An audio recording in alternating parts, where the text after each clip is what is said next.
Hola Samantha, ¿cómo estás? Hola Gisela, encantada de verte otra vez. Lo mismo digo, y antes que nada quiero decirte que en nombre de la Universidad de Rice y del Centro de Estudios Ambientales te damos la bienvenida. Es un gusto enorme volver a verte y para los que nunca te escucharon va a ser un gusto enorme escucharte ahora por primera vez. Bueno, gracias. Voy a presentarte con una biografía que pude encontrar en internet, porque no me mandaste la biografía como Sí, te es verdad. pedí. Es verdad, mientras lo decías me acuerdo que me habías pedido, sí, Así que si hay algo que querés agregar o sacar, por favor, sí. avísame o corregir. Lo que pude encontrar es que cursaste los estudios de imagen y sonido en la Universidad de Buenos Aires, en Argentina, y te especializaste en el área de guión cinematográfico. Publicaste Pájaros en la Boca, que es una recopilación de tus mejores narraciones por las cuales habías obtenido el premio Casa de las Américas. En el año 2010 fuiste incluida por la prestigiosa revista Granta entre los 22 mejores narradores iberoamericanos de su generación. En el año 2012 ganaste el premio Juan Rulfo por el cuento Un hombre sin suerte. Y en el año 2014 se te otorgó el premio Conex Diploma al Mérito por tu trayectoria como cuentista. Uh, has sido señalada como una de las mejores cuentistas argentinas de las últimas décadas. En el año 2017, tu novela Distancia de Rescate fue finalista del Man Booker International Prize, que fue traducida como Fever Dream por Megan McDowell. Y tu novela más reciente es Kentucky's. Ujú, sí. Bueno, buenísimo. Bueno, gracias Samantha de nuevo. Es un gusto que estés acá. Quería primero empezar a hablar sobre si nos podías contar un poco cómo empezaste a escribir, cuál es tu formación, si fuiste a un taller literario y qué escritores leías cuando eras más joven y continúas leyendo ahora. Dale, bueno, la verdad que cuando empecé a escribir es algo difícil para mí de decir porque escribo desde que tengo memoria, incluso antes de saber escribir le dictaba, le dictaba historias a mi mami. O sea, siempre tuve como esta curiosidad por lo que les pasa a los otros cuando se pone en juego un relato que tiene cierta tensión, ¿no? Como que desde chica recuerdo ese juego de poner al otro en jaque y cómo poner al otro en jaque me pagaba con su atención y eso me fascinaba. Lo sentí desde muy chica. Así que empecé a escribir, iba a los talleres literarios del colegio, todas estas cosas. Después llegué a los talleres literarios más serios, los talleres literarios argentinos, que en el resto de, o sea, por fuera de Latinoamérica no se conoce mucho, pero en general los escritores en Latinoamérica se forman en talleres literarios que ocurren en las casas de los escritores. Es algo muy maravilloso. Imagínate a alguien, como fue mi caso, ¿no? Tener 17 y 18 años y tocar la puerta de Abelardo Castillo o de Liliana Hecker o de estos monstruos maravillosos, estos grandes maestros que tenían esas bibliotecas enormes, ¿no? Y esa relación tan física y romántica con la literatura, y de pronto te abrían sus puertas y entrabas a estos grupos de lectura, donde por ahí te encontrabas con gente que ya estaba publicando. O sea, fue una manera hermosa de entrar a la literatura y una manera muy temprana también de entrar a la literatura, porque esa es otra cosa maravillosa que dan los talleres, que no es lo mismo leer a Raymond Carver cuando tenés 35 que cuando tenés 17. O sea, es como si acelerara un proceso de maduración como lector muy fuerte, que después se suda en la escritura. Y bueno, hice la carrera de cine porque me parecía que era la manera más... Era la única, me pareció que era la única en ese momento, ahora eso cambió un poco, pero en ese momento era la instancia universitaria que pensaba acerca del problema de cómo se cuenta una historia desde una perspectiva práctica. Yo no quería ir a escuchar teoría literaria rusa a la UBA. Yo encantada con eso, y de hecho iba de oyente porque me encantaba. Pero yo lo que quería era que alguien me enseñe en lo práctico cómo se contaba una historia. Me parecía que en ese momento el cine era digamos, la práctica más cercana a eso. Y en cuanto terminé la carrera, seguí adelante con la literatura. No me dediqué al cine. Recién ahora me vuelvo a acercar al cine, ya casi 20 años después de haber terminado la carrera.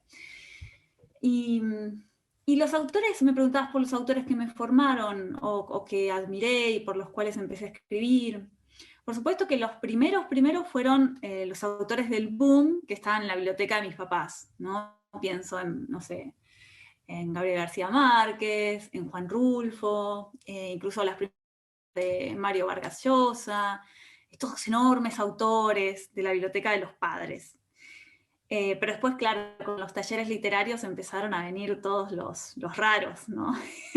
Y me acuerdo de leer, no sé, autores como Boris Vian, por ejemplo, que me impresionaron muchísimo, Kafka, los norteamericanos, fue una tradición que me sentó a pensar por primera vez qué estaban haciendo los escritores conmigo como lectora, o sea, cómo hacían la magia. ¿Viste cuando lees un cuento y quedas tan patas para arriba que decís, a ver, pará, ¿cómo lo hizo? ¿En dónde exactamente dio vuelta el guante? ¿Entre qué palabra y qué palabra? Y empezás a estudiar la maquinaria con una obsesión casi, ¿no? Como casi, como si te hubieran ofendido, como si te hubieran dicho, ¿dónde hiciste, en qué lugar exacto del cuento hiciste esto conmigo, ¿no?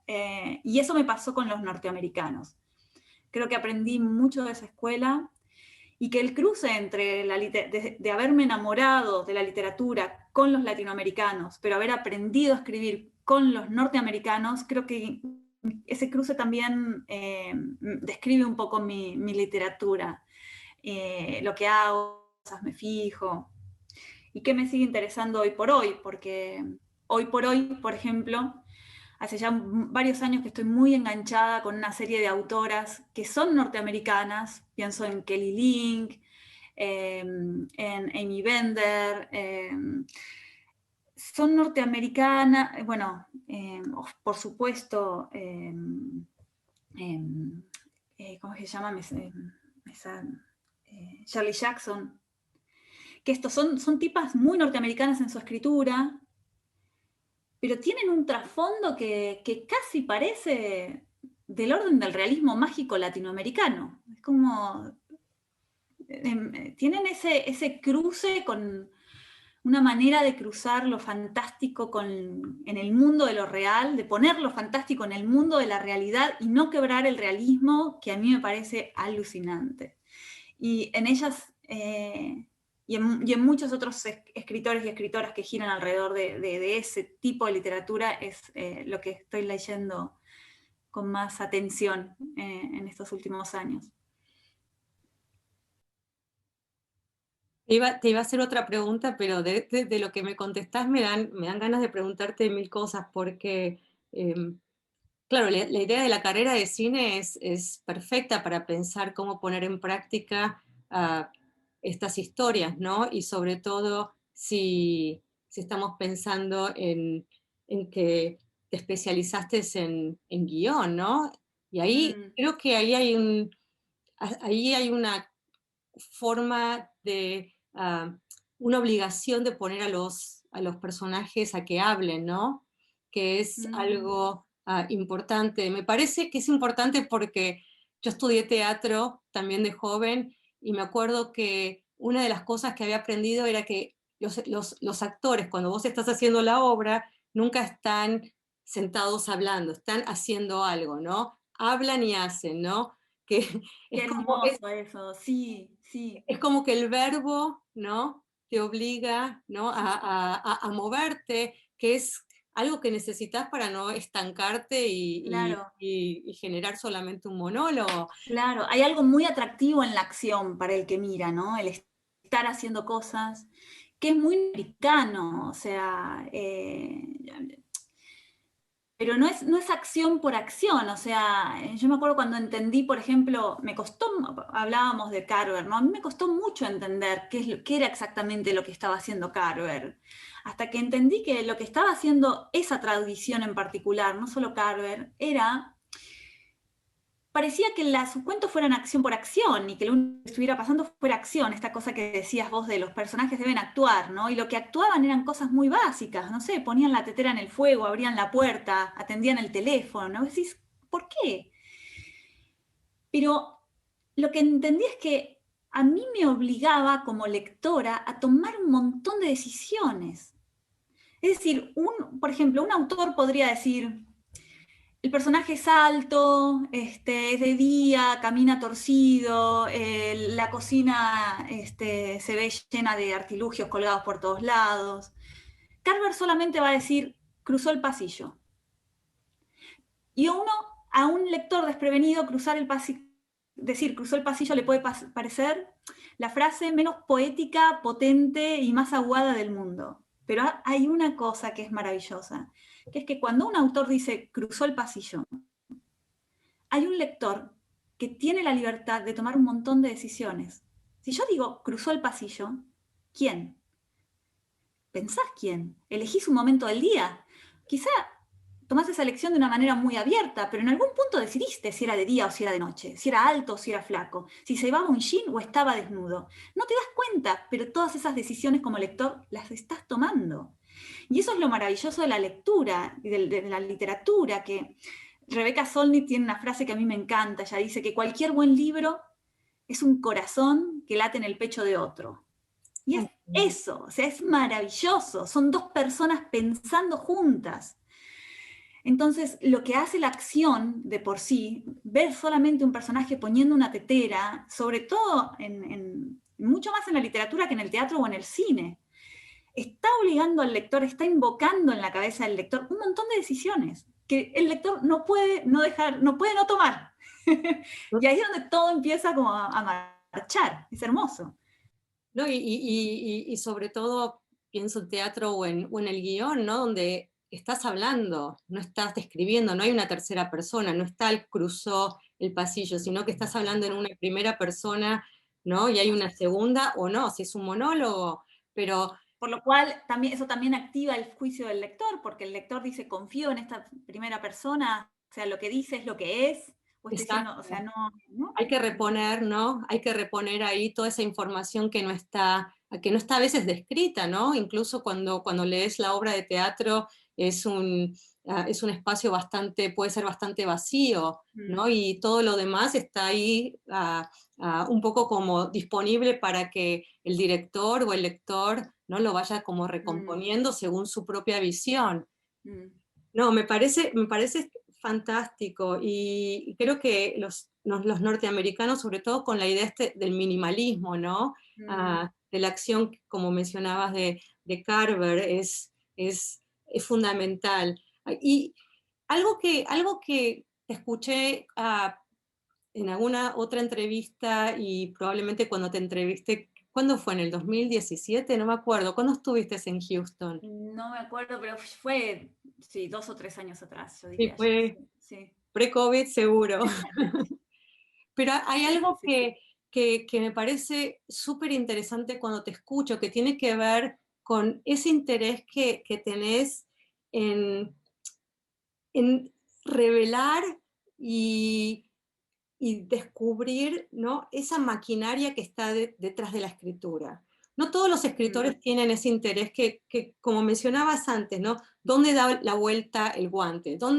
¿Qué palabra usa, ¿no? Justamente para transformar esa realidad en algo extraño, ¿no? Y, y quería preguntarte en función de eso, y es algo que no tenía planificado, pero ¿cómo te ves vos a vos misma, ¿no? Como escritora? Porque realmente hay ahí un ejercicio también de racionalizar el proceso escriturario, ¿no?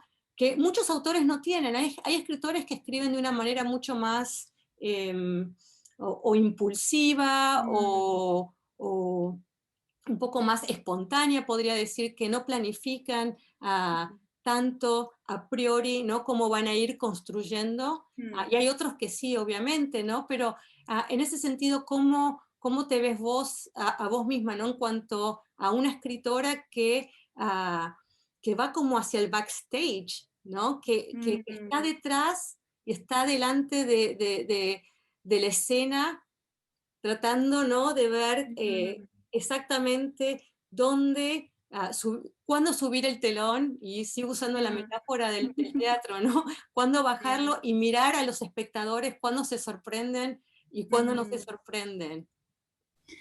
Sí, bueno,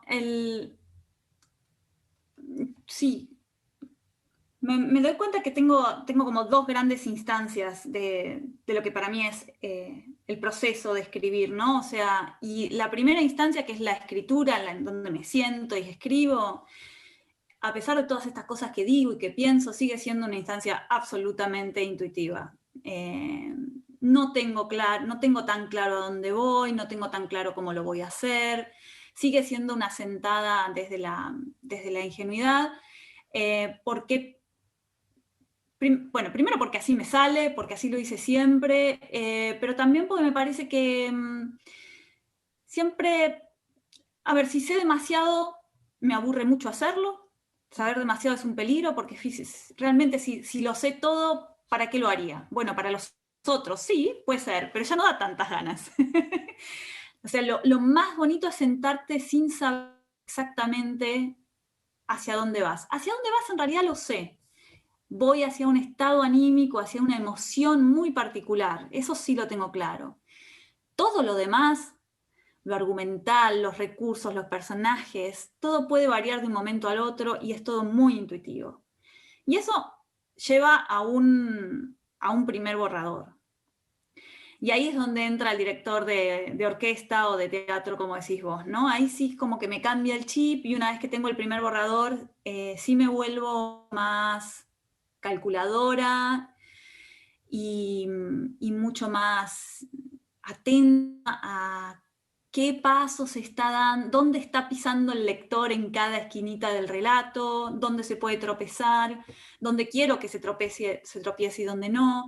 Y siempre es un juego un poco tramposo, porque me hace pensar que tengo un control sobre el lector absoluto. Y si no creo que es así, ni me vale la pena el juego. La realidad es que no lo tengo.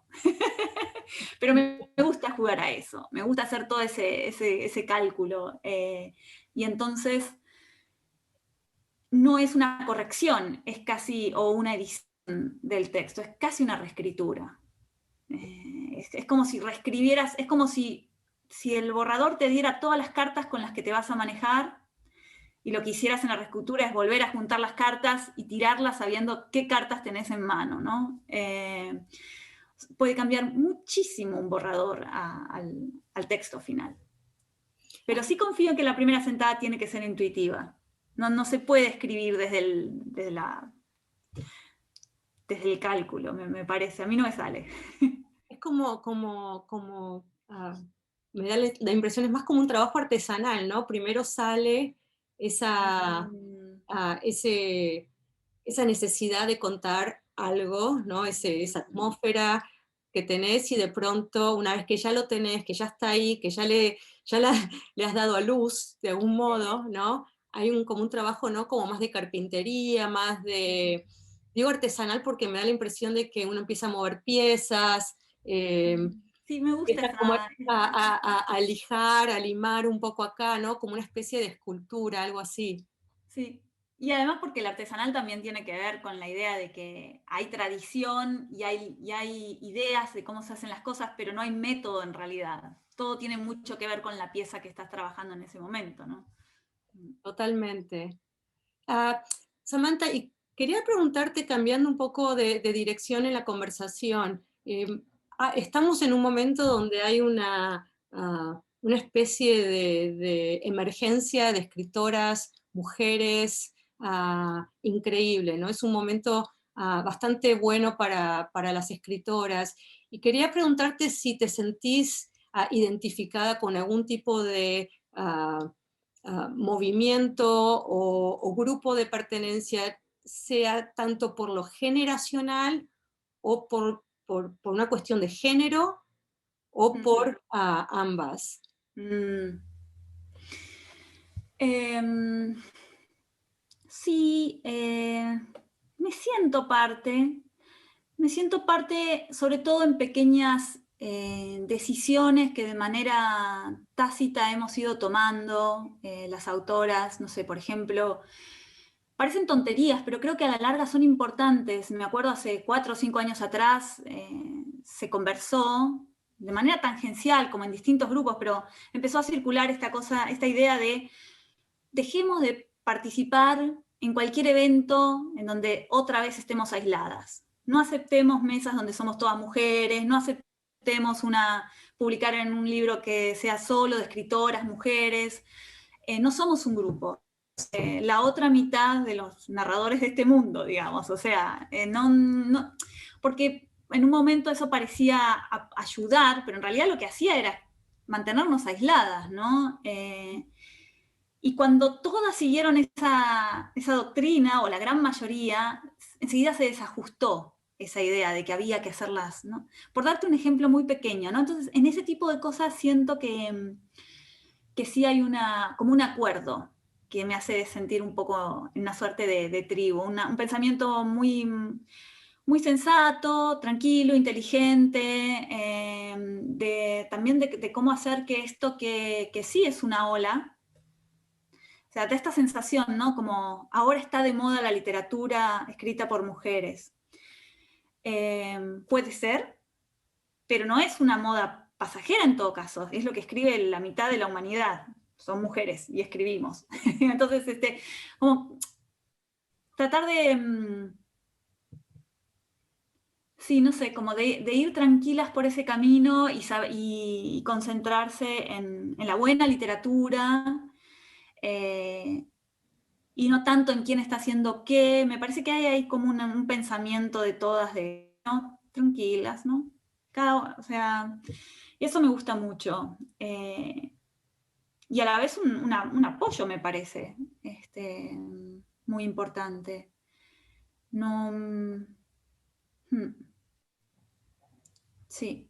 ¿Eso me habías preguntado? Sí, no, me parece súper porque me parece que tal como decís, ¿no? Se pueden tomar pequeñas decisiones que en realidad tienen mucho, mucho peso, ¿no? Y si todas, todos, todes, toman alguna decisión en algún momento, y también, bueno, no solamente toman una decisión, sino que quiero decir que lo que vos mencionás también refleja la capacidad política que tenemos, ¿no? De hacer cambios, aunque sea a un nivel bastante microscópico o no. Es decir, que cada decisión que tomamos tiene una repercusión de algún modo, ¿no? Y creo que eso es importante, porque no es solamente las grandes acciones, no es simplemente ir y protestar, sino que podés desde otros lugares también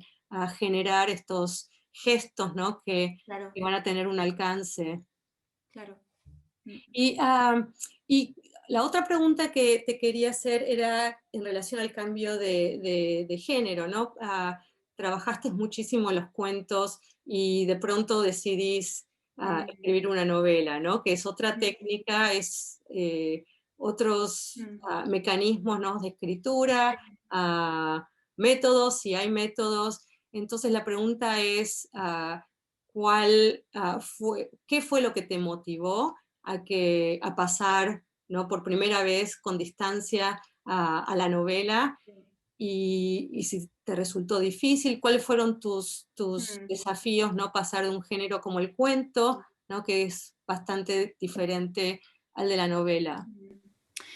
Bueno, yo entiendo siempre la pregunta, pero en mi experiencia fue algo muy, muy, muy natural. O sea, básicamente siento que no pasé a la novela y que todo es una trampa editorial, o sea, y de verdad un poco lo es. O sea, cuando yo escribí Siete casas vacías, que fue mi último libro de cuentos, dentro de Siete casas vacías había un cuento que se llamaba Distancia de rescate. Ese cuento no era una versión más pequeña de Distancia de Rescate. Ese cuento es Distancia de Rescate, tal cual, no se le quitó ni una palabra. Y fue mi editor español que en ese momento me dijo, mira, este cuento es, no solo es demasiado largo y demasiado fuerte como para estar rodeado de otras ideas, sino que es, como diría en mi familia, el gran engaño pichanga que podemos usar para que el mercado crea que también sos novelista. Refunfuñé un montón, me costó mucho la idea de publicarlo aparte, no entiendo del todo bien por qué, supongo que me asustaba de pronto publicar algo como una novela. Pero lo que quiero decir es que Distancia de Rescate se escribió como un cuento, con la misma intensidad y las mismas exigencias que yo le pido a un cuento, y siempre fue pensado así, un cuento largo. Y para mí fue una sorpresa ver cómo publicado como novela funciona como novela. Lo cual habla mucho de hasta qué punto el mercado dice qué es una cosa y qué es la otra, y al final uno, ¿qué puede hacer? Uno hace lo mejor que puede con un material, las normas responden a ese material, a las exigencias que el material pide, y después quedan en manos de, no sé, del señor mercado. Pero también no me sorprende digamos, el éxito que tuvo eso que se promocionó como una novela versus el poco éxito que tienen los cuentos, cuando en realidad es la misma. O sea, me parece que tenemos como sociedad un miedo todavía a los cuentos muy grande, pero si el mercado agarra un cuento y lo publica como novela, lo leemos como novela, y hay un ruido extraño. Yo soy una fanática de las novelas cortas, de las nouvelles, o sea, donde veo una novela de 100, 150 páginas, la leo con devoción, porque me parece que es una extensión donde las mejores cosas de la novela y las mejores cosas del cuento se cruzan y potencian, así es como explota. O sea, me encanta ese género, me encanta. Y con Kentucky's, que sería mi segunda novela, otra vez repito un poco el juego, porque es una novela, sí, pero está conformada por pequeñas historias que van contando un relato más global. Entonces, yo sé que mis editores no estarían muy contentos conmigo diciendo esto, pero yo creo que sigo siendo una cuentista nata, disfrazada, en mi caballo de Troya. No te van a sacar el título. Sí. Los editores no te van a sacar el título. No, lo sé. No, pero es cierto que hay ahí una estrategia de mercado increíble, ¿no? Porque lo que se escucha generalmente es los cuentos no se venden y hay que publicar novelas, ¿no? Entonces hay una cuestión allí de valor, hay una puesta en práctica de categorías de consumo que son las que están alimentando esto que decís, ¿no? Pero me parece que el libro hubiera sido bastante largo, ¿no? Con Distancia al final. Sí, casi el doble, sí. No, ahora que lo pienso hacia atrás, me doy cuenta hubiera sido un error. No por publicar un cuento como cuento. No, claro. Pero es que hay una fatalidad, es que detrás de eso se esconde una fatalidad de la que nunca hablan, pero para mí es como inentendible. Es muy raro que un autor que sea un cuentista, que escriba cuentos, escriba un libro de cuentos. Pocas veces lo vi. Lo que sucede es que un cuentista escribe cuentos únicos que se necesitan a sí mismos y a nada más, ni antes ni después. Y después hay un mercado detrás que dice, si querés publicar esto tenés que tener 12 y llegar por lo menos a 200 páginas. Entonces uno arma un libro de cuentos donde de alguna manera se excusa y dice, bueno, todos estos cuentos suceden en un mismo género, o con un mismo tono, o en un mismo espacio, o alrededor de un mismo tema. Pero en realidad hay un mercado que todo el tiempo te está obligando como cuentista a tener un antes y un después en cada historia, cuando lo ideal sería publicar cada cuento en el silencio, digamos, ¿no? De no tener nada alrededor. Pero bueno, son las reglas del juego. Pero esa es una idea genial, ¿no? Porque se podría empezar a publicar cuentitos, ¿no? Sí. Separados. Solitos. ¿No? Es decir, ahora que las publicaciones no son tan difíciles, ¿no? ¿Por qué no publicar, estoy Mm, pensando en voz alta, pero no, ¿por qué no escribir un cuento y sacarlo, ¿no? Y publicar, claro, claro. en lugar de esperar y después ponerlos todos en diálogo, que a veces sí se necesitan, pero a veces también no son tan Mm, eh, am, amigables entre sí o no tienen esa organicidad que hay que darles, ¿no? Cuando salen. Y cuando escribiste Distancia, ¿estabas pensando en, en la idea del glifosato y mm. la toxicidad del glifosato como un elemento que determina hasta cierto punto la trama de los personajes? ¿Cómo viene el glifosato Mm, a jugar aquí un rol tan importante, ¿no? Porque incluso estaba mirando que la traducción al francés es toxique, sí. Sí, y al alemán no de también, ver, es das Gift, que significa el veneno, sí. ¿no? Sí, cuando empecé, o sea, en los primeros borradores de distancia, las primeras notas me refiero, ¿no?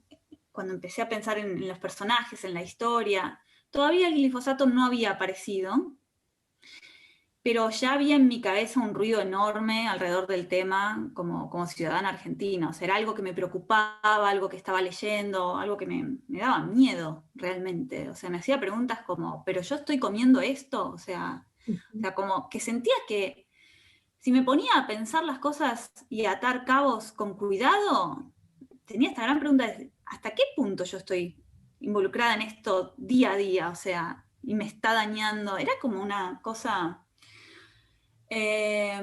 y después, bueno, como pasa en la literatura, eso es lo que pasa en la literatura, y por eso confío en esto que decíamos hace un rato, de que hay que escribir desde la intuición y confiar un poco en lo que le pasa al cuerpo y a la cabeza durante el acto de escritura y sacar todas las... Sí, intuición, ¿no? O sea, simplemente apareció. De pronto, o sea, necesitaba... Sí, apareció durante la escritura, había estado yo con un amigo científico también que me había estado explicando un poco más en detalle todo esto y era como una gran preocupación y así es como funciona la literatura, o sea, al final un argumento se va construyendo con tus propios miedos y temores y tac, se metió el glifosato, ¿no? Y cuando se metió era perfecto, fue como lo ordenó todo, porque lo que yo necesitaba era justamente una madre y una hija que tienen un accidente y que no pueden encontrar, no pueden entender lo que les pasó, porque no saben nada del tema. El narrador propio no sabe nada del tema. Y después, unos años después de distancia, un poco más el ciudadano común empezó a entender lo que pasaba con el glifosato, pero en ese entonces era muy poca la información que había. Todavía no se había ganado ningún juicio importante. La Haya todavía no la había calificado como ecocidio, lo que estaba pasando en Argentina. Y de hecho, todo eso, cuando terminé el libro, o cuando estaba terminándolo más bien, cuando estaba afilándolo, una pregunta muy grande, casi moral, se empezó a encender en mi cabeza y a presionarme, ¿no? Y era, yo pensaba, si sé todo esto y estoy escribiendo una novela sobre este tema, no voy a decir quién es el culpable, no voy a decir los números, no voy a hablar de estadísticas, no voy a nombrar empresas, gobernadores, o sea, era como, me sentía hasta culpable de ese silencio. Y por otro lado, la novela expulsaba toda esa información, porque la literatura no va de eso. Y entonces, y porque justamente, como dije hace un momento, o sea, los personajes no sabían ni podían entender ni ordenar la información de lo que les estaba pasando en el cuerpo, ni en la cabeza, ni en el alma. Entonces era parte del truco. Y entonces pensé en mi propia experiencia como lectora y el nivel de conexión que yo podía tener con este tipo de literatura que puede poner sobre la mesa un nuevo tema para pensar, ¿no? O que puede leerse de manera política. Y me di cuenta que después de un par de meses, cualquier tipo de información neta que me diera la literatura, nombres, años, estadísticas, yo me la olvidaba, no me importaba, desaparecía. Pero el horror no me lo olvidaba nunca. O sea, si una novela me empujaba hacia un lugar de terror real, de terror de pensar, esto me está pasando a mí también, o sea, ¿me voy a morir yo también? O sea, ¿cómo es esto? ¿Hasta qué punto es peligroso? Ese horror no me lo olvidaba más. Y entonces pensé que mi deber moral en todo caso no era tanto informar, sino poder presionar al lector hasta un lugar en el que de verdad tenga que dejar de leer y levantarse a googlear lo que estaba pasando, ¿no? Y cuando algunos lectores me dicen, dejé de leer y me puse a googlear lo que estaba pasando, para mí es como mi premio máximo, ¿no? Como decir, funcionó, o sea, apreté lo suficiente, ¿no? Por eso para mí es tan importante esa sensación de tensión, casi de thriller, ¿no? De la novela, cuando no es una novela ni de horror, ni de thriller, ni de nada, pero se la etiqueta un poco así. Pero me parece que tiene que ver con eso, con esa pregunta de fondo que el lector se empieza a hacer de, ¿pero esto me toca de verdad? ¿Tanto? Bueno, justamente una pregunta que tenía para luego, pero la voy a poner ahora por lo que estás diciendo, ¿no? Tiene que ver con algo que dijiste en una entrevista, y te leo, es cortito, ¿no? Dice, muchas veces pareciera que me estoy asomando a la literatura fantástica, pero en realidad me estoy asomando a la literatura de lo anormal, de lo extraño, que no es lo imposible de suceder, ¿no? Y cuando releí eso ahora, pensando en el contexto también, ¿no? De distancia, creo que algo que aparece, ¿no? Con todos estos personajes, sobre todo los chicos contaminados, es justamente una postulación de lo tóxico, ¿no? De la contaminación, que es lo anormal y es lo extraño, pero que a la vez está sucediendo. Es justamente, ¿no? Es una postulación de una realidad que estamos viviendo, de una realidad anormal, extraña, pero aún así real y factual. Entonces, justamente mi pregunta era en relación a si habías pensado o habías tomado una decisión en cuanto, ¿no? A- a- en cierto modo, desnudar, ¿no? Esta, esta realidad que es real, es factual, pero al mismo tiempo es anormal y es extraña Claro, simultáneamente, no es uno claro. u otro, no son exclusivos, sino que son, están conviviendo. Y que, perdón, cuya lectura depende también de la información que tenés. Porque, por ejemplo, me pasó, sabía un poco que iba a pasar, pero me impresionó. O sea, a ver, yo sabía que alguien que no sabía nada del glifosato, pero nada, nada, nada, nada, posiblemente terminara la novela y podía cerrar la novela, entender qué pasó, sin entender que lo que había pasado era que habían estado en contacto con glifosato. Y eso tenía que funcionar, porque yo sabía que la gran mayoría de los lectores no lo iban a pescar. Pero también para el que tenía un mínimo de información, tenía que haber suficientes pistas como para que pudiera armar también ese camino, ¿no? Pero ¿qué pasó? Todavía la novela me dio otra sorpresa, que fue cuando la novela empezó a circular en otros idiomas y en otros países, los países, por ejemplo, el caso de México me llamó mucho la atención. México tiene tantos problemas como nosotros con el glifosato, pero en ese entonces, estoy hablando de hace 5 o 6 años atrás, no había mucho menos información que en Argentina. Prácticamente nadie sabía qué estaba pasando con el glifosato. Y la mayoría de los lectores, y hablo de lectores, buenos lectores, lectores jóvenes, lectores, digamos, informados, hacían una lectura fantástica de la novela. Porque sin la información lees todo eso como decías vos recién, o sea, como algo del orden de lo extraño o de lo fantástico. Pero cuando tenés la información lo ordenás en otro lugar. Y la gran pregunta ahí es, ¿cuántas cosas de nuestra vida estamos leyendo como fantástico o como del orden de lo extraño porque no tenemos la información para ponerlo en el lugar donde va, ¿no es cierto? Y hasta qué punto también el ejercicio literario de enfrentarse con esas cosas extrañas no abren las puertas para que después uno pueda, para que las habitaciones queden abiertas y entre en la información, digamos, ¿no? O sea, Pero las dos cosas. No, pero es una pregunta fundamental lo que estás planteando y lo que la novela plantea, ¿no? ¿Hasta qué punto la realidad que nosotros estamos experimentando, ¿no? Es una realidad extraña, ¿no? Que podría Mm, ser pertenecer al orden de lo fantástico si no tuviéramos la información, ¿no? Es claro. decir, o es realmente, ¿no? Cómo son las cosas que son anormales y son al mismo tiempo extrañas. Y cuando decías antes que el narrador, ¿no? Que es David, ¿no? Cuando está hablando con Amanda, ¿no? Habla de los gusanos. Mm, Ahí, ahí, ahí hay una, bueno, quizás esta es la pregunta, ¿no? Ahí hay un desafío para representar justamente la experiencia de algo que no se sabe, cómo, es decir, porque esto es algo también que dentro de los estudios críticos más ecocríticos y la literatura y las humanidades ambientales se preguntan, ¿no? ¿Hasta qué punto se puede representar con el lenguaje, ¿no? La crisis ecológica? mm, Y hasta qué punto el lenguaje sirve ¿no? Ah, crear metáforas o crear mm, otro tipo de estrategias que puedan dar cuenta, ¿no? Y si da cuenta, ¿cómo, no? Es un desafío, ¿cómo dar cuenta?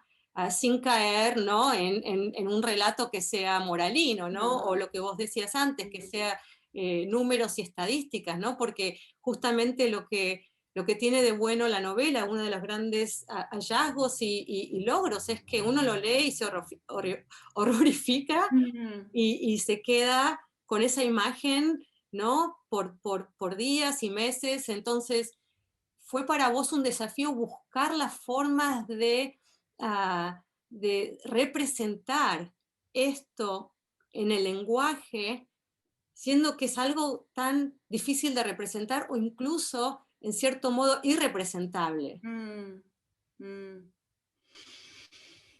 Sí, estoy de acuerdo con todos tus comentarios y me encantan tus preguntas. A mí me parece que hay algo o sea, en ese género específico que es lo extraño, ¿no? No lo fantástico, que es particularmente poderoso para este ejercicio en particular que estás planteando, ¿no? Porque, a ver, digamos, es un poco simplista pensarlo así, pero podríamos decir que hay tres géneros, ¿no? O sea, la idea de lo real, la idea de lo fantástico y la idea de lo anormal, ¿no? Entonces, si no sé, si estamos en una habitación, abrimos la habitación del cuarto y encendemos la luz y mamá empapada, desnuda, con un overol encima, es insólito, pero es del orden de lo real. Vos decís, mamá, ¿qué haces acá? ¿Cómo entraste? ¿Cuándo entraste? ¿Por qué estás desnuda? ¿Estás empapada? O sea, el problema es real. Si vos encendés la luz y entras a tu habitación y hay un monstruo de 7 patas con nariz de, no sé, una cosa horrorosa, suspendida en el aire, a punto de comerte, vos como lector decís, ok, estamos en el mundo de lo fantástico. No es que no te asustes, y además es un género que a mí me alucina, me encanta, pero hay una idea de que estamos en un terreno que no es del orden de lo real y una cierta tranquilidad. O sea, Frankenstein asusta, pero vive hace muchos años y muy lejos de casa. No va a venir esta noche a tocar la puerta, ¿no? Entonces hay como una tranquilidad para analizar ese monstruo que está suspendido en el medio de la habitación. Ahora, si prendés la luz, si entras a tu habitación, prendés la luz y hay un caballo majestuoso, blanco, inmenso, que de pronto se gira y te mira, es imposible, pero no es imposible. Alguien es majestuoso, te hiela la sangre, pero podría pasar. Alguien pudo haber puesto ese caballo ahí. Y me parece que es ese límite entre el que no puedes decidir si es un monstruo o es tu mamá desnuda, o sea, no sabes en cuál de los dos lugares estás, que lo que apaga es el juicio del lector. Es como si dijera, no sé cómo responder a esto, tengo que prestar mucha atención, porque no puedo etiquetar. No puedo decir esto es un monstruo o esto es real. Es tan insólito que me obliga a parar y mirar. y mirar sin juicio, y solo en tratar de entender, ¿no? Es como que toda la concentración está puesta en entender qué está pasando. Y a mí como lectora me fascina cuando un autor me pone en ese lugar, porque siento que tiene total control sobre mí. Siento que toda mi atención, o sea, no puedo ni respirar, porque necesito saber qué cuerno está pasando, ¿no? O sea, y ese límite me parece precioso para pensar todas estas cosas. Me parece muy poderoso. Y es como una zona gris, ¿no? Es una zona muy, muy delgada, ¿no? Entre lo extraño y lo fantástico. Mm. Incluso hasta qué punto, ¿no? Lo que se puede historizar, ¿no? Es decir, si, como vos decías antes, ¿no? Tu novela, si no tenés esa información extra, que es esa información que en cierto modo contextualiza e historiza, ¿no? Mm, La novela es leída como fantástica porque no puedes reponer eso que no está, pero claro. si lo historizás, ¿no? Y entonces, ¿hasta qué punto, no incluso para pensar o repensar la literatura? ¿Cuántas veces uno ha leído un texto fantástico, ¿no? De manera descontextualizada, pero ese mismo relato, ¿no? En un contexto, ¿no? Reponiendo esa información puede ser leído de una manera más rozando lo extraño, lo anormal, pero real, que Claro. aquello que no podría suceder porque, qué sé yo pienso, lo fantástico sería lo que desafía las leyes de gravedad. Es decir, eso para Mm, mí es lo fantástico, ¿no? Ver que, mm, no sé, que si yo tiro algo para arriba, nunca cae. Es decir, claro. para mí es claro, o sea, y que tiene que ver además con las divisiones entre, ¿no? Sobre todo cuando estamos ahora deconstruyendo tanto, qué es real, qué no es real, y dice, bueno, depende de la perspectiva, esto puede Sí. ser, pero si te tiras del balcón, te caes, eso es real. Sí. Hay cosas que son construcciones, pero caerse del balcón no es una construcción. Eso es algo muy factual, ¿no?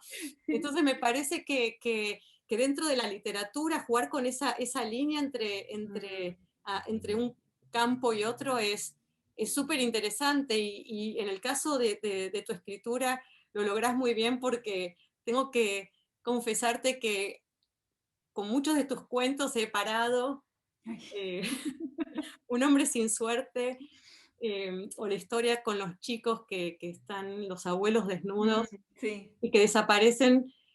Estaba paralizada, no podía seguir. Y acá te hago una pregunta, ¿cómo, que tiene que ver con distancia, pero también con otros textos tuyos, ¿no? Donde aparece la maternidad. Mm, Tenés ese conocimiento, ¿no?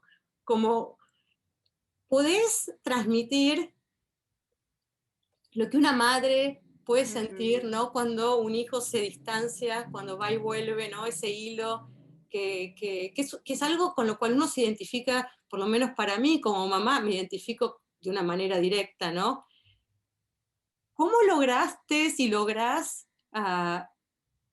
expresar, no solamente en la forma en que lo escribís, ¿no? Pero meterte dentro de estos personajes, ¿no? Que realmente te abren, ¿no? Te permiten ver desde un ángulo que es el ángulo de las relaciones maternofiliales. mm, Porque ¿a qué recurrís? ¿A qué imaginarios mm, recurrís? ¿O buscás historias? ¿O buscás dentro tuyo?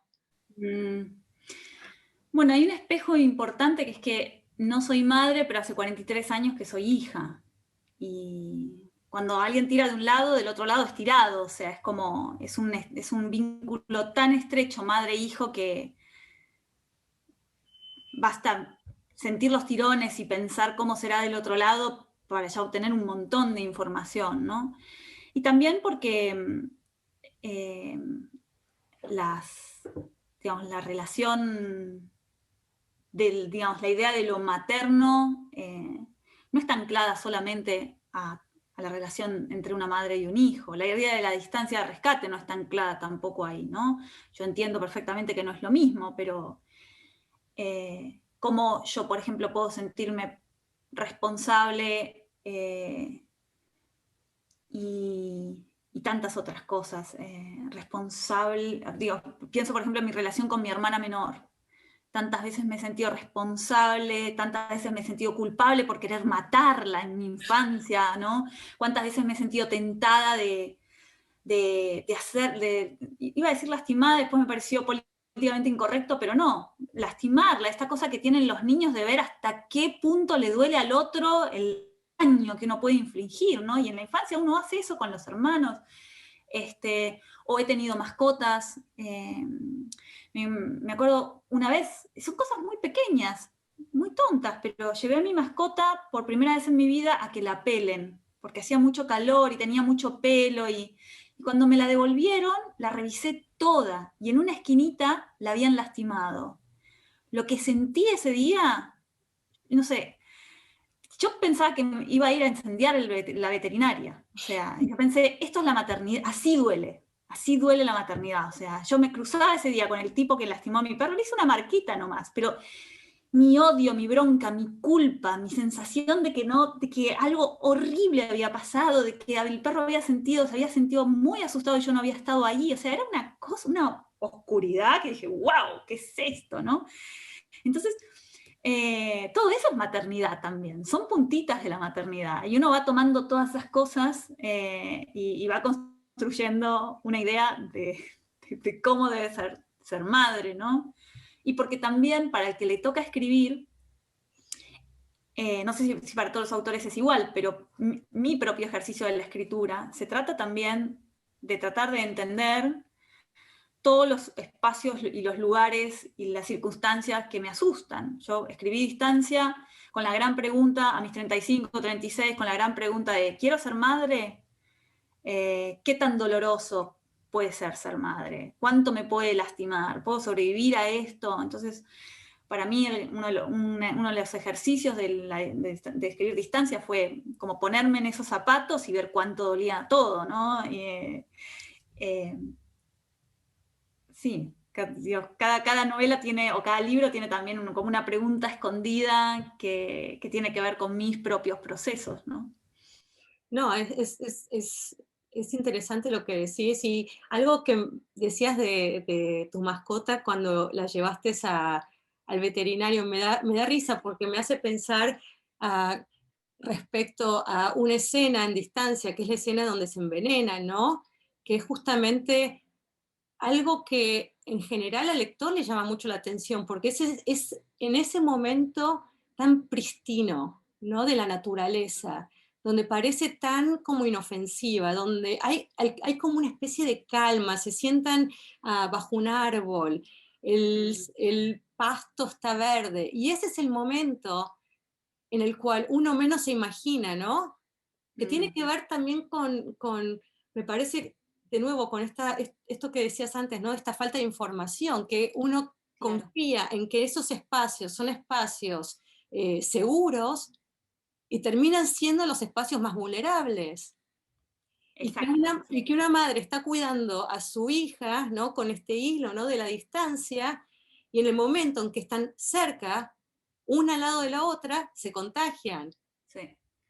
Que Es que ahí hay algo también... es como una ironía. Sí, pero y también con la intención de poner en juego esta nueva manera de enfrentarnos al mal, digamos, que un poco también está pasando, también se puso en juego con lo de la pandemia, ahora que pienso, ¿no? Pero incluso sacando la pandemia del mapa, las peores cosas que estaban pasando cuando escribía a distancia, digamos, las cosas que más podían lastimarte, el mal, ¿no? Ya no era algo tangible como era hace años atrás, ¿no? O sea, pienso en una guerra, pienso en el enemigo, o sea, esta idea de que lo malo y lo malo que le podía pasar a tu hijo era algo identificable, o sea, es este señor, es este veneno, es este, ¿no? ¿Qué pasa cuando, o sea, siento que estamos viviendo en un mundo en el que ya no sabes qué es, ¿no? O sea, te llama tu mamá aterrada y dice, apagá el módem a la noche porque las, no sé qué, del wifi se meten en tu cabeza y, ¿qué sabes? Quizás sí, quizás no. no lo podés tocar, no lo sabés, o sea, cuando no sabes de dónde viene el peligro, como pasa con el glifosato, o sea, ¿qué estoy comiendo? No lo sabés, no tenés la menor idea de lo que estás comiendo. Y el problema de no poder ver al peligro, no poder ver el peligro, es que te obliga a estar en un estado de constante psicosis. O sea, lo que hace una madre para establecer esta distancia de rescate de la que estuvimos hablando. La distancia de rescate sería la distancia que te separa de tu hija o de tu hijo en ese momento crítico en el que algo le pasa y tenés que correr a rescatarlo. Esa distancia, ¿no? Entonces vos estás tomando sol en una pileta charlando con tu amiga, pero en el fondo, muy en el fondo, toda tu atención está puesta en tu hija de 3 años que está sentada en el borde de la pileta con los piecitos en el agua y estás todo el tiempo pensando, si ahora se cae, ¿cuánto tardo en correr y sacarla del agua? Toda tu atención está puesta ahí. Y a medida que el peligro se acerca o se va, esa distancia se elonga o se vuelve más corta. Pero si vivimos en un mundo en el que no podemos controlar qué es peligroso y qué no, vivimos en la psicosis constante de pensar todo el tiempo en el peor de las posibilidades, la peor de las posibilidades. Es como el ejercicio de mentalizar constantemente la catástrofe. Tac, tac, tac, tac, es tremendo. Por eso, para volver a tu pregunta, me gustaba mucho, me parecía que había mucho de eso si lograba que lo peor pasara en el mejor momento y que no hubiera, digamos, que en un momento en el que todo es seguridad, placer, descanso, cercanía, amor, ahí, tac, ¿no? Es como la vida. O sea que eso estaba armado y planificado. Eso sí. Y otra pregunta con respecto a la novela, que tiene que ver con los padres, que están mucho más ausentes, ¿no? Es decir, el papá de David trabaja con los caballos, ¿no? Y el papá de Nina regresa porque está trabajando en la ciudad. Entonces, ahí hay dos preguntas que me gustaría hacerte. Una es, ¿cuál es la relación entre ciudad y campo? ¿No? Porque la ciudad es el lugar supuestamente tóxico, ¿no? Entonces se van al campo, ¿no? Un poco de detox, ¿no? Detoxificarse de la polución, pero también de toda la contaminación urbana que, bueno, pensando en Buenos Aires y en el Gran Buenos Aires es continua, ¿no? Entonces, ¿cuál es la relación ahí entre ciudad y campo? Y también esta idea de un campo reconfigurado, ¿no? Porque no es un campo seguro, no es el irse, ¿no? Como, no sé si todavía en Buenos Aires se piensa, ¿no? Me voy a la quinta, pero me voy a la quinta porque me voy me voy me voy de la ciudad, ¿no? Como decía Charly García. Sí. No Bueno, pero es eso. Pero al revés. Sí, tenemos esta idea. ¿Cómo? No, que él decía al revés, no me van con las hormigas, me voy a la ciudad. Esta idea de que, digamos, sí, que el campo es este lugar idílico, ¿no? Donde uno puede relajarse, respirar, donde todo es más sano, y que la ciudad es el lugar tóxico. Y, bueno, creo que eso está cambiando, no porque la ciudad sea ahora pura y llena de verde, sino porque el campo y esa idea tan idílica que teníamos del campo ahora empieza a ser una trampa, ¿no? Sí, quería dar vuelta un poco esa idea que tenemos del campo.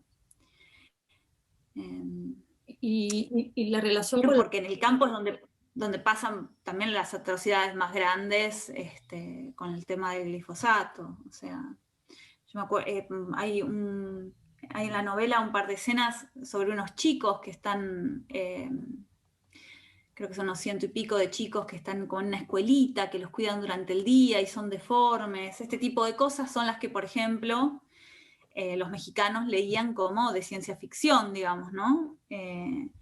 Y eso era algo que estaba pasando en ese momento. O sea, yo me acuerdo que busqué puntualmente qué estaba pasando en ese momento, qué casos había, y había en un pueblito de 1.200 habitantes, en una esquinita de Córdoba, de 1.200 habitantes había casi 200 chicos con deformaciones y problemas respiratorios.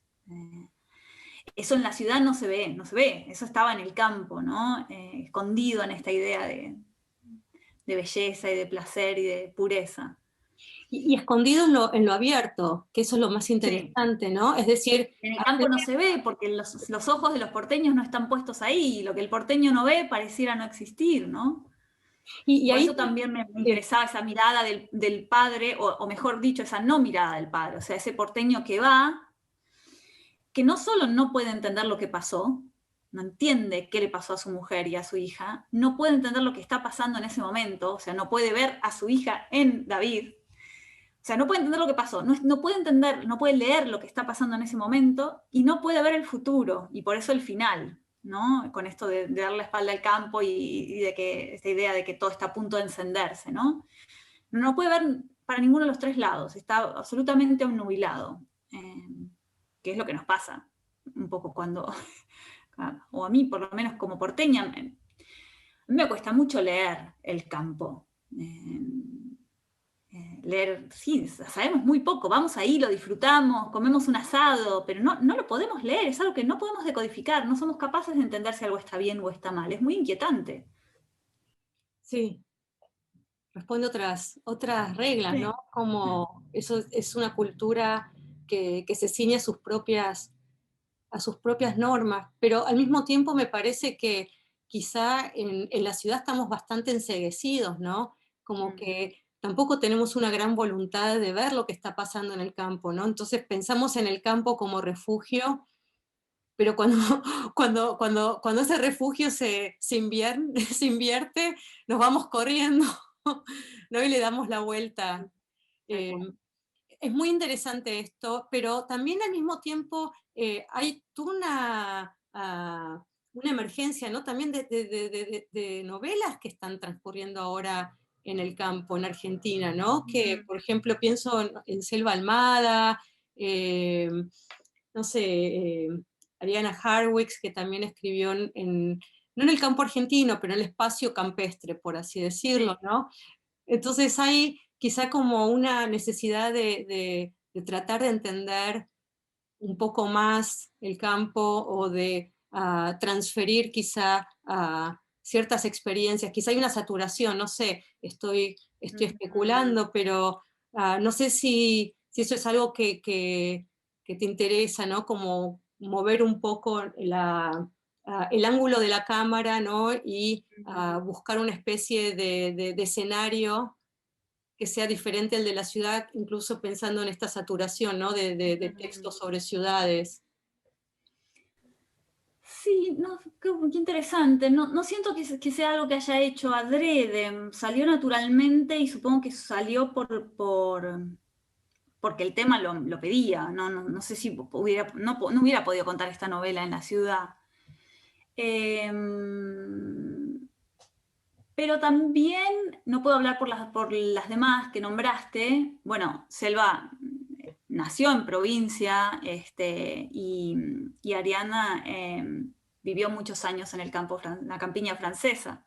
O sea que están escribiendo de zonas que conocen, no están escribiendo desde la ciudad el campo. Pienso en Falco también, ¿no? Sí. Eh, pero a mí lo que me pasa en particular es que, aunque creo que todo el mundo cree que soy porteña, yo no soy porteña, yo soy de la provincia de Buenos Aires y mi infancia sucedió en Hurlingham, no en Harlingen, Hurlingham. Los de Hurlingham decimos que está Harlingen y está Hurlingham, son como dos barrios porque están los ricachones y los pobres en Sí, ese sí, lugar, ¿no? claro. Y yo era de Hurlingham y en mi infancia Hurlingham todavía, ahora no es así, pero en ese momento todavía no estaba integrado a la ciudad. Entonces era un espacio muy limítrofe, en donde vos, me acuerdo, en una esquina tenías una farmacia con el cartel luminoso, con las góndolas, no te podías, y en la otra esquina había una vaca atada, y caballos, y gallinas. Era como una mezcla entre campo y ciudad. Por eso creo, por ejemplo, en mis cuentos hay muchísima, creo que la mitad de mis cuentos suceden en la ruta o en una cantina o en una cosa que por ahí alguien que lo lee desde Buenos Aires piensa, pero esta, ¿dónde está parada? Pero yo, por ejemplo, todos los días en mi infancia, cada vez que había que ir al colegio, y había que hacer 15 minutos de ruta, de Hurlingham a Palomar, era ruta, ¿no? O sea, eso es parte de mi, digamos, de mi paisaje. Entonces, para mí es algo muy natural, como el espacio. Y ahí pasa algo que no sé si le pasará a todos los autores, pero a mí me sigue pasando que, a no ser que haya algo en el argumento que pida a gritos un lugar muy particular, como fue el caso de Distancia o como fue el caso de Kentucky, mi lugar, por default, digamos, mi escenario es ese límite entre provincial, entre ciudad y campo. O sea, en cuanto pienso una historia, voy ahí siempre, no sé por qué. Es también como un espacio imaginario, porque probablemente ahora si volvés no está tan, Sí, tan como, no es tan liminal, sino que debe estar no. mucho más Hurlingham urbanizado. ahora es parte de la ciudad, o sea, es Claro, parte del conurbano, o sea, claro, no le quedó nada de eso, pero claro, uno sigue un poco como anclado ahí en ese claro. imaginario, ¿sí? Bueno, yo tengo todavía referentes yo crecí en Palermo, pero tengo referentes del barrio donde yo crecí, que ahora es un barrio muy como, no sé, muy, como diríamos, hip y no Sí, sé, caro, pero cuando yo crecí había almacenes en las claro, esquinas. claro, Me acuerdo de un yo almacén también. con las escaleras como con ese mármol como gastado. Sí, te vendían las galletitas en las latas cuadradas gigantes, ¿te acordás? Total, sí. Y tenía también al lado un bazar, esos bazares que tenían Sí, incluso uniformes de ropa, ¿no? Uniformes de domésticos, uniformes para los porteros, uniformes para, no sé, para todo tipo de trabajos, ¿no? Y bazares y con eh, escobas y baldes y mm, cosas que luego fueron saliendo y se fue como, ¿no? Volviendo más, más moderno y mm, más global. sí, Y perdió toda su personalidad, ¿no? Todo su encanto en sí. cierto sentido. Ah, Samantha, voy a terminar con una última pregunta porque creo que te pregunté muchísimo y debes estar ya cansada, pero esto ya no tiene que ver con distancia con con las temáticas y con las estrategias narrativas, sino que tiene que ver con algo que pasa cuando uno vive afuera, ¿no? Quería preguntarte cómo se reorganiza tu imaginario y tu lengua viviendo y escribiendo en el exterior. Mm. Porque es algo que me parece interesante, ¿no? Vos estás hablando de estas referencias, pero son referencias que no tienen un correlato Mm. en Argentina, es decir, ya no No, existe. me interesa mucho la pregunta porque me la estoy haciendo estos 2 o 3 últimos años. Porque, a ver, hace 8 o 9 años que vivo acá, pero los primeros años, que fue cuando escribí Distancia y cuando escribí Siete Casas Vacías, mi cabeza estaba más que nunca puesta en Argentina. Porque justamente como inmigrante recién llegada, todo mi corazón estaba puesto ahí. Fue el momento que más miraba a Argentina. Pero ahora, tras tantos años viviendo acá y viviendo además, sobre todo mi pregunta tiene que ver sobre todo con mi español, porque hace muchos años que vivo en otros idiomas y que cuando vivo en español vivo en la burbuja latinoamericana. Y esa burbuja está compuesta de españoles de Guatemala, de Chile, de México, de Colombia. Y es muy bonito lo que pasa, porque tu español se empieza a deformar, pero de una manera muy rica, porque lo que empezás a hacer es, empezás a conocer palabras de otros idiomas que señalan y explican cosas puntuales que no están en tu idioma, pero una vez que lo entendés, se te vuelve necesario. No es lo mismo decir tenés ganas que decir te tinca. No es son dos cosas completamente distintas. Y cuando querés decir te tinca, y todos entienden lo que eso significa, te apropiás de eso. Lo que antes era tu porteño empieza a ser una cosa muy confusa. Así como hay palabras tuyas que sabes que nadie va a entender y las eliminás y empezás a trabajar en un neutro. Y es hermoso, a mí me encanta eso. Pero hay algo muy extraño que me incomoda, que es el problema de que yo me considero una autora argentina y mis personajes son argentinos y mis historias siguen sucediendo en Argentina. Entonces, cuando un argentino en un cuento mío abre la boca, ¿debería sonar como un porteño? Esta es mi interrogación, ¿no? Porque uno naturalmente contestaría, y sí. Pero si te lo pones a pensar, para que eso suceda, yo tendría que hacer un ejercicio muy artificial, que sería escribir y mientras escribo volver a un porteño que no es ni siquiera el porteño que yo conozco de hace 8 años atrás, sino el de ahora. Eso es un ejercicio muy artificial y que no me representa, ya no me representa. Entonces, ¿para quién estaría haciendo este ejercicio? Esas son las preguntas que me hago, ¿no? Y mientras tanto, con la escritura sucede algo alucinante que me hace pensar muchísimo también acerca de cómo funciona la literatura y hasta qué punto elegimos lo que escribimos o no.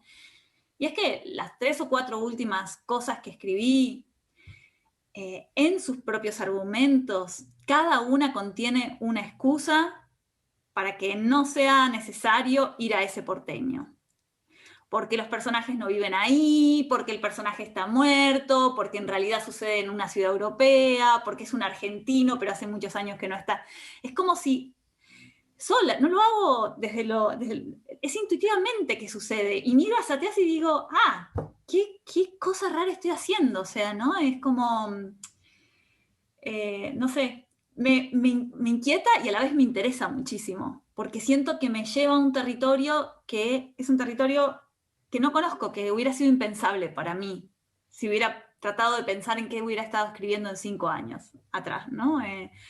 Y eso me encanta, porque me da aire y curiosidad. Sí, es algo que ocurre acá también en Estados Unidos con los escritores. Hay muchísimos escritores latinoamericanos Mm. y padecemos lo mismo que estás mencionando. Primero, un cambio de lo local, ¿no? Que se vuelve como un poco más neutral, ¿no? Se van como limando todo eso que sobresale, ¿no? Entonces, si sos muy exagerado, ¿no? Sí. Usás el yo, se vuelve un poco más suave, ¿no? Y al mismo tiempo, ¿qué pasa con tu sistema referencial, con tu lengua? Porque no puedes replicarlo, porque sería un acto, No sería lógico, no sí, sería sí. lógico. Pero al mismo tiempo también, ¿qué pasa con no solamente el lenguaje, sino con las cosas, ¿no? Es decir, Mm. hay cosas nuevas ahí que uno no conoce, entonces hay como una especie de código que está ocurriendo, pero que uno no, al no estar presenciándolo, está como, está Sí. fuera, Bueno, ¿no? me acuerdo de un amigo que hizo un chiste sobre 17 casas vacías que me dijo, en este libro hay poco mate y demasiada limonada. Y tenía razón, o sea, porque ya estaba pasando algo de eso, ¿no? O sea, ¿qué es esto que vos decís? Y también hay otra cosa que funciona a la inversa y es a qué cosas te atás de manera nostálgica y insistís en volver y termina siendo como muy, muy luminoso o muy visible en tus textos, cuando en realidad no estás siendo parte de tu vida en ese momento, ¿no? Eh, a mí me pasa, por ejemplo, que en cuanto pienso en Buenos Aires y en Buenos Aires como escenario, enseguida nombro el calor y me encanta. Yo odiaba el calor, siempre lo odié, la pasaba pésimo en Buenos Aires cuando hacía calor. Pero en cuanto voy a ese lugar desde la escritura, pienso en el calor del subte, el calor que llega desde el asfalto, ¿no? Que te empieza a calentar las zapatillas. Es como que eso que antes me molestaba tanto, ahora lo cuento casi con nostalgia, ¿no? Y insisto, siempre hay calor en los cuentos de ciudad míos, ¿no? Sí, es rarísimo eso. Bueno, Samantha, no tengo más palabras que agradecimiento por todo el tiempo y por todas las respuestas que nos diste. Y en nombre de nuevo de la Universidad de Rice y en nombre del Centro de Estudios Ambientales, te agradezco muchísimo que hayas participado de esta conversación. Gracias a ustedes, fue un verdadero placer esta charla, Gisela. Gracias. Gracias.